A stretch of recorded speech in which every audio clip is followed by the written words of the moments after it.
Hi, welcome back to LZ23 Strength. I'm Steve, and we're in our part 3 of our series dealing with weight loss. And appreciate you tuning in. So, you've lost the weight, you've lost 20, 30, 50 or more pounds. Now what? Well, statistics, pretty harsh statistics, show that 80 to 95% of people will regain the weight they lost, and actually some will actually surpass and put on even more than what they had lost. A lot of it has to do with biological factors and things that our body does to try to protect itself, because it always is trying to prevent being starved.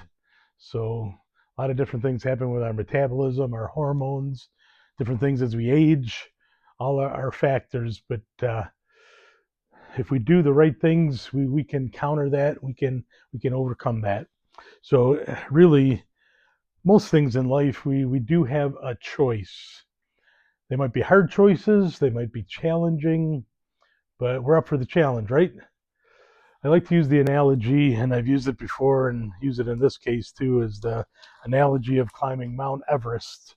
So many things that we do in life can be related to Mount Everest and the struggle to get up there.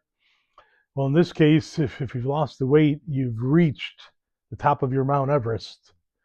However, that's not the end of the matter. You might have thought, well, I hit the finish line. Now we can coast from here. Well, people who get up to the top of Mount Everest find that it is just as challenging to get back down. In fact, there's a fair number of people that have, through the years, have died not climbing Mount Everest, but coming down from Mount Everest.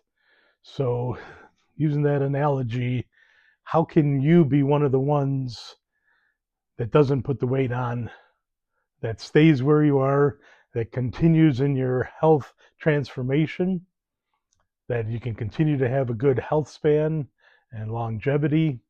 And that's what we're trying to talk about in this part of our part 3 of this series. So you've put in the work, you've seen how hard it is. The trick now is not to go back to old habits. And again, the choices that we make, that what we tell ourselves, that we're going to keep going, we're going to set goals, we're going to keep eating generally the way we were. And again, it comes down to the choices we make with our time, with our finances, with the effort that we put forth. Just for example, talking about finances, maybe we find it a struggle to do the grocery shopping, find that it's in some ways more expensive to eat healthier, which it is, because cheap processed food and fast food oftentimes is priced in such a way to keep people coming back. So to have higher priced foods, it could be challenging.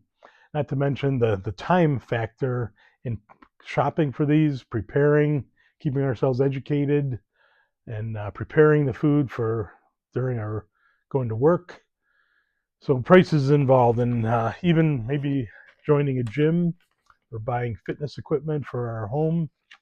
I just wanted to give you a few statistics that I just a quick search on Google, what people spend their money on, kind of put into perspective of what do we value, what's important for us.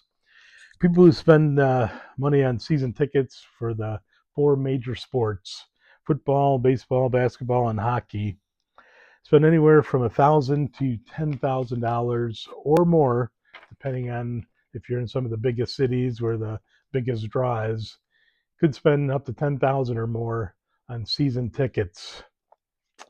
All right, maybe we don't do that. How about something like Starbucks, which is very difficult to keep on a healthy level? Besides, we've mentioned before about all the sugary drinks and hidden calories. Well, on average, people spend $1,200 to $1,600 a year at Starbucks. How about you golfers out there? A low estimate would be about $2,500 that people who are into golf spend in a year, and that's counting their memberships, clothes, clubs, traveling to places to have golf outings. How about something that we all probably do every day is in watching TV? TV, cable, and streaming services spend about $3,300 to $3,500 a year on these things. In entertainment in general, aside from that, again about $3,500. And something that I don't have an issue with, but I know many people do enjoy alcohol. Anywhere from $1,500 to $2,500 on average, folks spend. So looking through all those things, maybe we do one or others, or we have some other hobby. I know my wife likes shopping, so maybe there's some of you that love to shop, and I've been known to buy a pair of sneakers or two, get in trouble for that, and shoes and sneakers. I do like that, and exercise clothes and just clothes in general. So we all have our little vices and where we might spend more money than we think. Well, can we direct some of that to help us in our health area, whether it's with food, with working out? Certainly we can do that. And if we do that with our finances, take an inventory of the time that we spend on certain habits. Obviously, everybody is busy and everything is expensive, so we're not discounting these things. But I guess the choices that we make, the priorities that we make, are we putting it into good use? Is a health span one of the most important things for us as we get older? We're not going to regret it. I've mentioned this in other videos. Your 70, 75-year-old self will never look back and say, I wish I didn't spend all this time and money on my health, especially as if you're feeling good, feeling generally healthy. And I can say, boy, I wish I would have went to Starbucks more. I wish I would have spent more on other activities. So the time and money and resources that we put into our health will certainly pay dividends in the future, and you'll thank yourself that you put forth that effort. And just like finances, if somebody's been investing for a long time since they were young and they're able to retire at a good age, maybe retire early, they're not going to regret that, boy, I wish I would have spent that money sooner. They'll be happy that they did what they did to get to that point. And so the same thing applies. You've lost the weight. You want to be part of the statistic that has kept that weight off. And a key in doing that is to keep moving forward. Keep challenging yourself. Some of the things that are help people to be successful is keeping that high level of exercise. Now, what I laid out in part 2, even looking back, I feel that some people might be overwhelmed by thinking all that's involved, but just the idea that movement means life, and on a daily basis, be moving as much as possible. From the simple things to parking farther away, to taking the stairs, to getting steps, adding resistance to those steps, maybe wearing a weighted vest, getting at least four good hard workouts involving the whole body, specifically even our legs, because as you get older, the legs are vital. Checking, maybe keeping that journal going about our food intake. Slowly, we could start to get off course with what we're eating. Say, well, I'm only going to cheat once in a while, and all of a sudden that once in a while becomes a regularity. Maybe it becomes a weekly to a daily, just a little bit here and there, and we get off track. So tracking things is definitely a good way to do it. Keeping a journal. People who are successful in keeping the weight off says that they continue on a low calorie, low fat. I don't know if that's enough. I told you in my case, I need to be on lower carbs. And carbs are easy to get and enjoyable. The foods that bring you carbs, the unhealthy in an unhealthy way, I'm prone to that. So I have to really watch that and be stricter.